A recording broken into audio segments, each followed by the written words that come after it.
My journey has been shaped with, I'll say, a lot of insecurity that I didn't really go into detail with. So as I show up and I'm appearing as this, leader that has it all together, like, just know that if you're in this space where you are unsure, you are insecure, like I was that person, I am that person today, right? So it's me too. It's feeling that way, understanding that it's okay to feel that way, but then also learning how to push through and overcome. So my journey is one of a lot of overcoming, dealing with the challenges, kind of reassessing, looking myself in the mirror and saying, you know what, get it together, girl, because we're going to do this.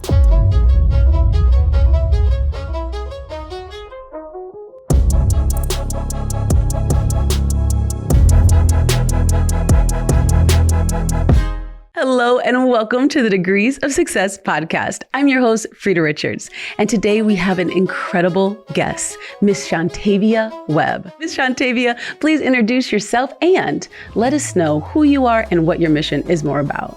Thank you, Frida. So my name is Shantavia Webb. I am the Nashville Division Human Resources Leader for Kroger, and have been for the last 4 years of my 22 years with the company. So really excited to be here and talk to you today, but very passionate about just being able to share my story and hopefully inspire others to, go after that little dream that you have in order to, whether it's grow your career or personal, professional, but really it's about just sharing stories and getting little tidbits of information from that or inspiration. Well, you are definitely an inspiration because I know the YMCA just honored you in 2024. Mm-hmm. I know that you've been honored with the Rising Star Award as well. So clearly, you have a lot of stories in which you've led people and encouraged them to do better. I want to start with your career at Kroger. Mm-hmm. From an intern to where you are now. Tell me about that journey. Yeah, so for Kroger, I actually didn't know I would be in the grocery retail business. I was in an organization called Inroads in high school, and they set us up on multiple interviews to get summer internships. And so Inroads is an organization that places talented minority youth in business and industry. And one of those companies I interviewed with was Kroger.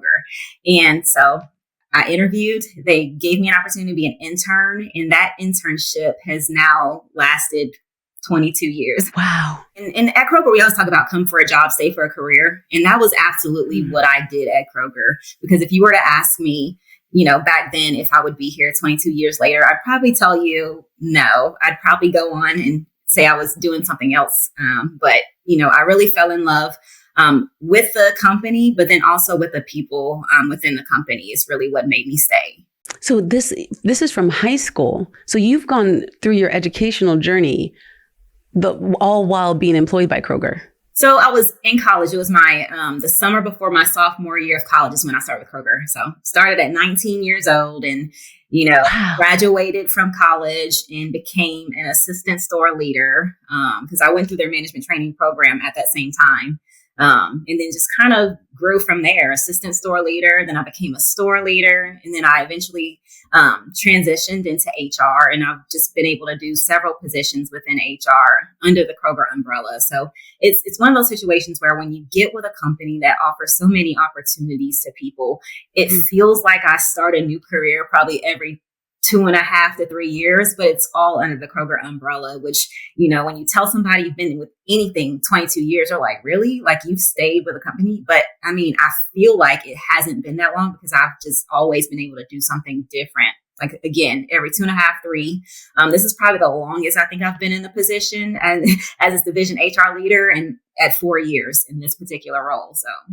So you had to have had a mentor or 2 or 3, 22 years at Kroger that's come alongside you to encourage you, because yes. I'm sure that from an intern to managing a store to now HR, there had to be someone who came and believed in you and pushed you further. Absolutely. I will say I had several mentors, and I think every mentor comes at a specific stage of my career. And there have been some that have actually transitioned through multiple stages of my career. So as I think about an intern, one of my mentors at that point, she actually was an intern with Inroads as well and also worked for Kroger. So when I started as an intern at Kroger, they were like, well, she's also a former Inroads intern and she works at Kroger, so you have to meet her. At the time, I think she was in advertising, but, I got in touch with her, stayed in touch with her. And to this day, I know I can still call her and get advice because she's currently a vice president of operations at Kroger still too. So oh my goodness. I love her. She's one of many. I've had former executives, former district managers, but then I also have current directors of HR who, are mentors of mine. Several, people when I was an assistant store leader that were store leaders that helped me along my way. So I can't probably get into naming so many people because I know I'm going to forget somebody. But to say I've had mentors is an understatement because I think I've probably had at least one or two, probably every phase of my career that have just not only given me business advice, but even, personal advice, maybe more, around strategic advice, thinking about being a woman of color in business, being able to give me some advice on how to handle, various situations or navigate certain, rooms of the organization. They've been able to give me all of that insight. So I'm very fortunate because everyone can't say that they've had so many people pour into their career. And I've been able to say that. Well, you also pass it on because you are also very passionate about teaching and guiding those not only in your organization, obviously in your community as well, but specifically the Black community and wanting to encourage Black leadership. Mm-hmm. Give us a breath of what that looks like. As a division HR leader, I always approach my role from the lens of, how can I make the organization better? In my opinion, the way to make the organization better is to make sure that we consistently reflect the communities that we serve. And so some of the ways that I do that in this role, both inside of Kroger and out, is I try to be engaged in not only, identifying, leaders internally to help grow their careers, but also being engaged in community organizations outside of Kroger. So I'm able to, participate and engage in leaders through that lens. But then also I have many, acquaintances and friends who have organizations outside that truly do focus on building up and helping to grow and really drive the purpose of the benefits that people of color bring to any room that we're in. So I've participated in panels and done some speeches and things like that outside of Kroger just to talk about what that looks like for me personally. So I think that's really, what I try to do each and every day is to show up as somebody so they can see me and see themselves in me. But then also, my drive is to be successful so that when someone has an opportunity to bring on a person that looks like me, if I can be a reference of how that would work for their advantage, like I've done, another little thing to help move, not just the organization, the industry, and hopefully more in a direction that, I'd be proud to be a part of. Where did you learn these things? I know that you have an MBA from University of Phoenix, but I would love to talk about your educational journey. Yes. Tell me about when you got your BA and how you made it to University of Phoenix. Okay. So I actually got my undergraduate degree at the I would say Middle Tennessee State University here it's Murfreesboro, Tennessee, but I'm from Tennessee. I didn't go far. I just went to MTSU. Shout out my Blue Raiders. So part of it was that. And I always like to say, I have a mom who always said an idle mind is a devil's playground. So she kept me involved in so much. And when you think about preparation, at least for me, like I'm the person that's trying to think of everything that we could potentially need at every part of our vacation. If it's going to the store, like I'm always thinking, okay, what could I need? Like I want to be prepared. So that's part of it. In high school, I was in Youth About Business. And on top of the organization I mentioned earlier, got my internship, which was Inroads. So these were Saturdays going and learning about, what it means to be a leader in business, finding things. I learned things at that time about how to dress professionally. We did public speaking. I went to business camp. So my husband makes fun of me about that too. He's like, you're the only person I know that went to a business camp. I was like, I did. I went to church camp and I went to business camp. I was our mock company chief operating officer at business camp, and I was proud of that. So it was those things, I think, is taking the things that I learned and being able to apply them at different levels of my journey. Again, high school tidbits about business and applying them in, in formats or in ways that didn't really, impact anything at a larger scale, right? But I was able to practice those skills. And then going into college, I was in a business fraternity. So in addition to being a Delta and pledging Delta in college, I was in Alpha Kappa Psi professional business fraternity.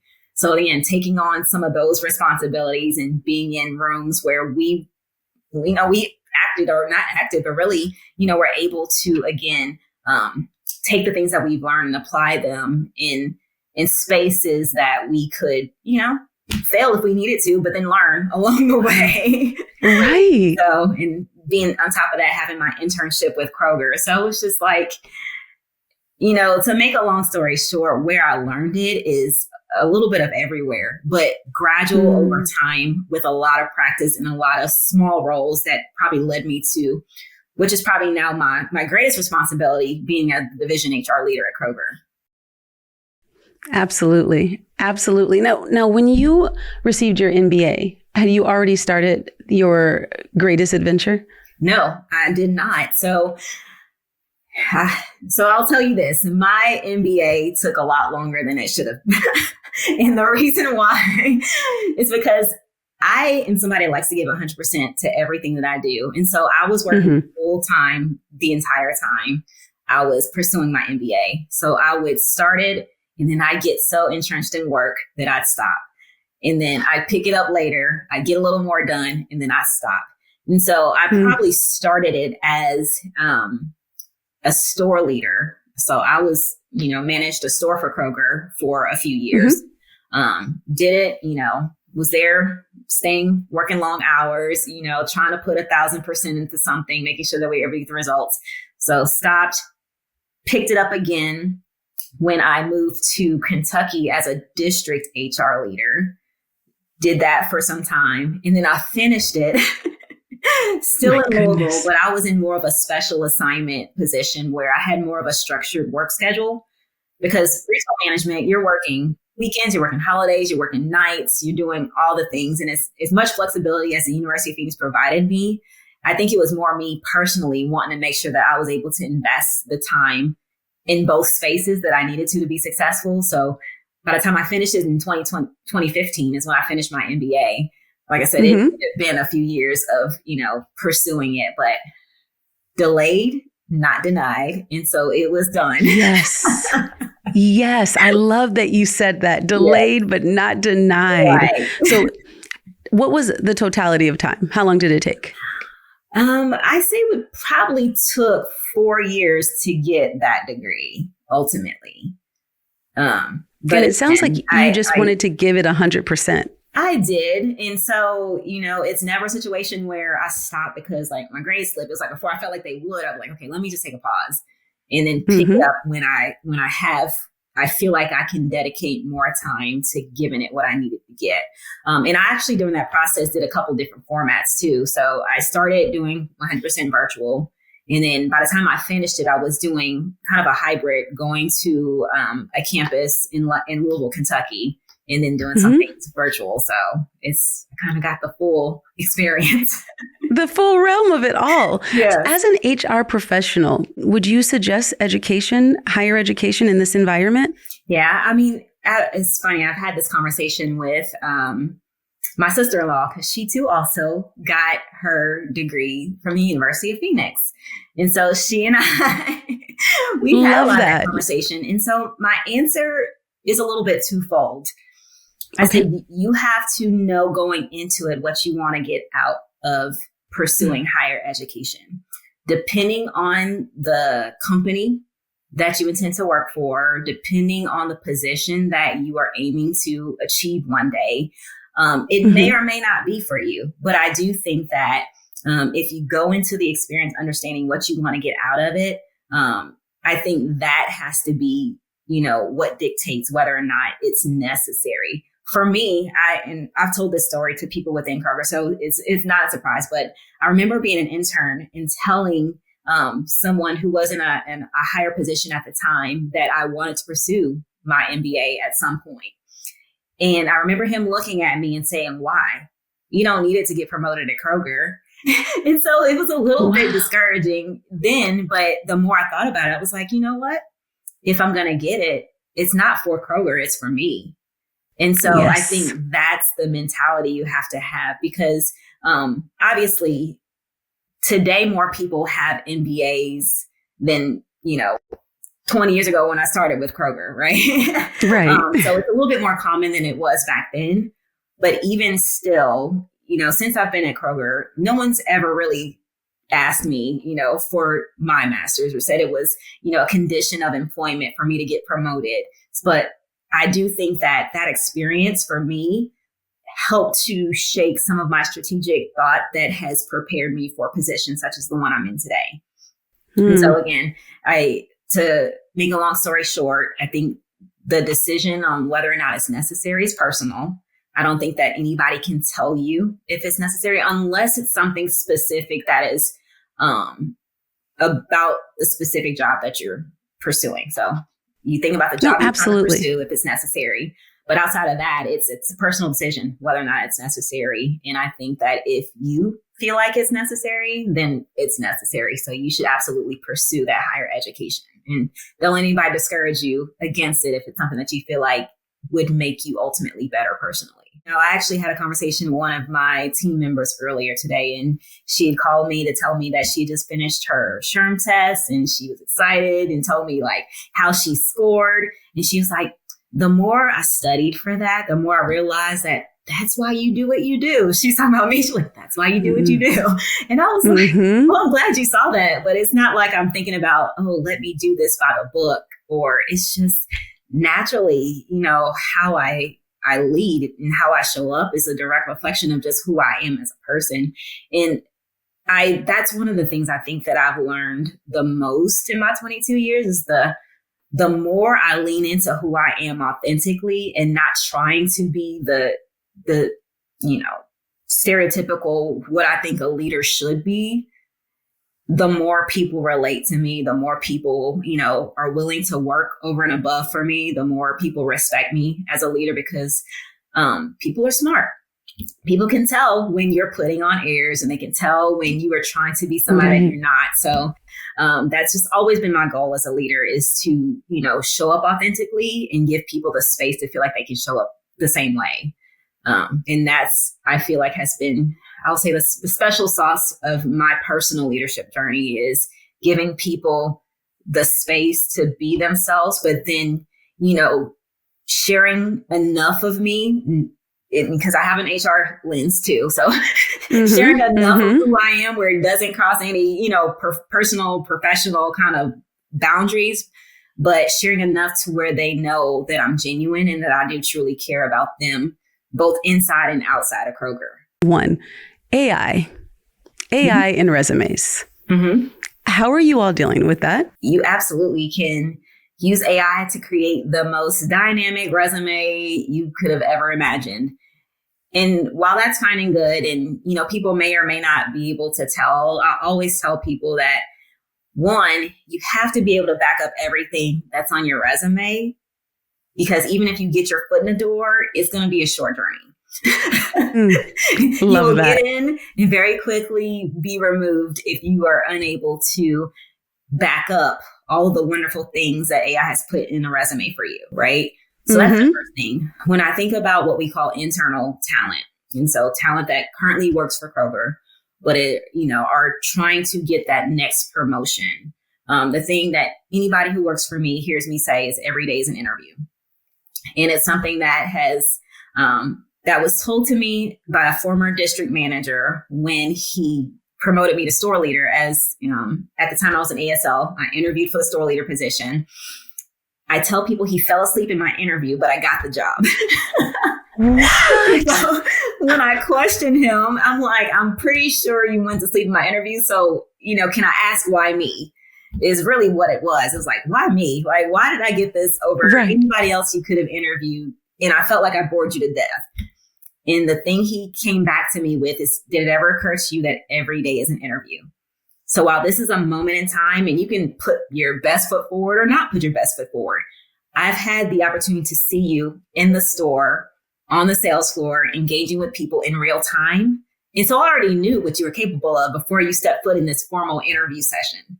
So it just blew my mind. And I tell everybody that today, because you have people who, put all this work into the resume and, they study up for the interview and they think that it's a shoo-in because of that one moment in time, but then forget that being someone who is already in the company, we have full visibility to how they show up each and every day. And if the two don't match, it's still not going to get you the next position that you're wanting. So consistency is always key. And people just need to make sure that, again, make sure that if you're going to put the effort in, put the effort in every day, all the time. And then that's what makes you get the interview. So it's a little bit trickier when you have external talent or people come into the organization or trying to come into the organization from other companies, because we don't have that same kind of firsthand visibility to how they show up every day. So we're relying on how they interview and how their resume looks. But those are the situations, like I said, that it's usually pretty quick. Once they get in, you can kind of tell that it was all airs. And a lot of times they find themselves out themselves. My goodness. And is that something that HR is looking for? Like maybe like in the first few months, is there like they've got a month or two to kind of see if they align with this job, or is it just if they fail to do so? Yeah. So I don't know if it's something that I would say look for more so than when someone finally does get into the position that they interviewed for. Just general observation, you can kind of tell when people are struggling to make the transition more than others. And if, their resume said that they've managed, 10 stores and achieved all these sales results and they're really great with people. And then the first month, my office is getting a lot of calls that they are not a very positive leader, that, they're not doing simple leadership tasks like, communicating what's going on in the store, or following up, or recognizing their, associates in the store, or, the little things. And it's just, I always say it's kind of like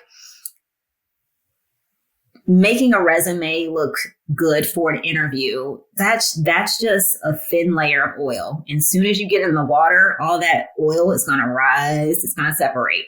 And so it's going to be very easy to see that wasn't who you are. And so, again, I think that's so good. Realize that, and then they make the decision to leave, or, from a performance management standpoint, that's kind of the direction we would end up going. If we were to tell our viewers and listeners the top 5 things from an HR professional that you think that they should know before an interview or applying for a job, what would that be? Know what job you are applying for is the first one.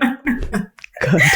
You'd be surprised how many people are asking questions about, so what is this job again? I need you to know that when you apply for the position. So know what job you're applying for and do your research about that job, so you come prepared to speak to whether it be the technical needs of the job or the professional needs of the job. So it's a better preparation. The second thing I would say is, if it's an in-person interview, be early. I mean, it's a very bad first impression if the interviewer is waiting on you to show up to do the interview. If it's virtual, likewise, making sure that you are online and ready when the interview is scheduled to start. So how early is early? It doesn't have to be especially for virtual, it doesn't have to be 30 minutes, 15 minutes. Honestly, it's just at least a couple minutes. But, I've had experiences where, the interview starts at 10, it's 10:05. And I'm like, okay, they're not here. And then they'll pop up hey, sorry, I'm late. I'm okay, well, now that's less time for me to talk to you because I may also have another one right after. So that would be the second one, be early, or at a minimum, be right on time, but definitely not be late. So first one, know what job you're applying for. Second one, if you're interviewing, be at least on time, if not a little bit early. The third one is to be you, but the professional version of you. So again, during an interview, we want to get to know who you are, right? We want to know not only can you do the job, but are you a good fit for our company? Are you a good fit for our culture? So in order to get that assessment of you, we have to understand or get to meet the true you, right? The real you. But that doesn't mean take down your professional, I guess, exterior. You want to be the professional version of you. And I don't want to get into an interview and you're like, hey girl, what's going on? I know you want me to be me now. Like, oh my. No, just be you, but be the professional version of you. Yes. I say I'm on the fourth one, image matters.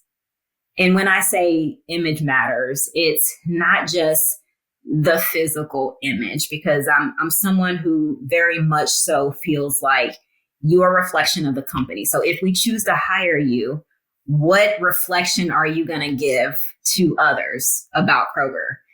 Are they going to see someone who is, perceived as unprofessional, unkept? Like, I just want to make sure that you are going to positively reflect the organization in whatever position that we hire you for. And that goes all the way from our baggers to our executives. Like, how are you going to represent the organization?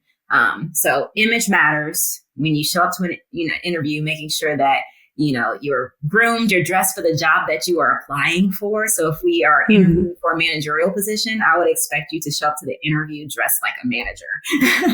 And I have had those situations where we're interviewing for managerial positions and they show up in jeans and a t-shirt. And that's, oh my goodness. That's definitely a situation where I'm going to okay, I respectfully decline this one, because that's a minimum of what I would expect a leader to think about, is making sure that I'm showing up in a professional manner. So if I had to pick a fifth thing that I would advise as an HR leader, I would say be open to what your career could look like. Some people get very regimented about, in order to get here, I got to do these steps in this timeline. And I always say, when you do that, you potentially miss out on experiences or opportunities that could better shape you for other roles that are created currently or could be created later. And you just don't know it yet, right? And so that's really kind of the thing that I try to tell anybody that I talk to about career opportunities. And that's obviously a common conversation that I have with people. Like, what do you want to do with Kroger? Tell me about what your interests are. And a lot of times they'll say either, I don't know. And I say, that's okay. I don't either. Right. Because my next job may not be created yet. Like, I'm very, I like to say that a lot, because there's been several jobs that I've had that were never on my radar when I first started. Right. And if I only had my mind set on, I got to do this job and I need to do this job, I would have missed those opportunities. So I always tell people, it's okay if you don't know, but I would challenge or encourage you to just start to get a feel of what part of the company really energizes you, what part of what you do today, really makes you get excited about coming into work. It's never going to be all aspects of every job that excites you. As an HR leader, you kind of alluded to, I get all versions of what could be happening in someone's life. I get everything from, births and promotions to sickness and death. I get all of it.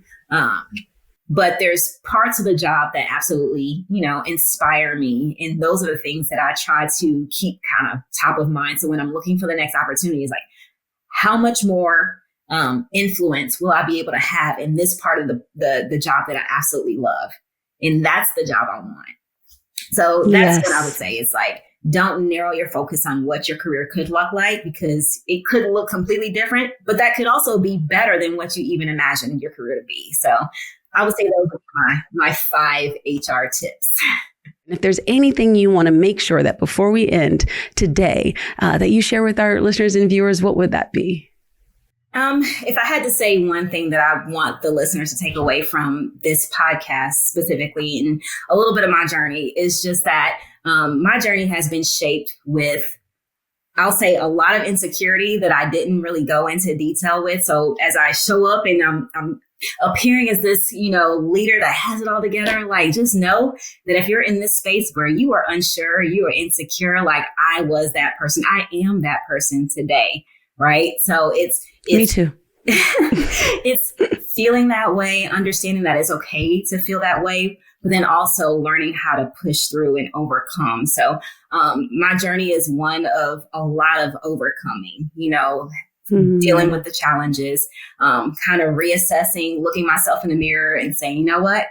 Get it together, girl, because we're going to do this. Somehow that brings us to the end of this episode of the Degrees of Success podcast. We are so grateful that you joined us. And so thank you so much for your knowledge about leadership and HR. I'm your host, Frida Richards, reminding you that your next chapter just might be your best yet.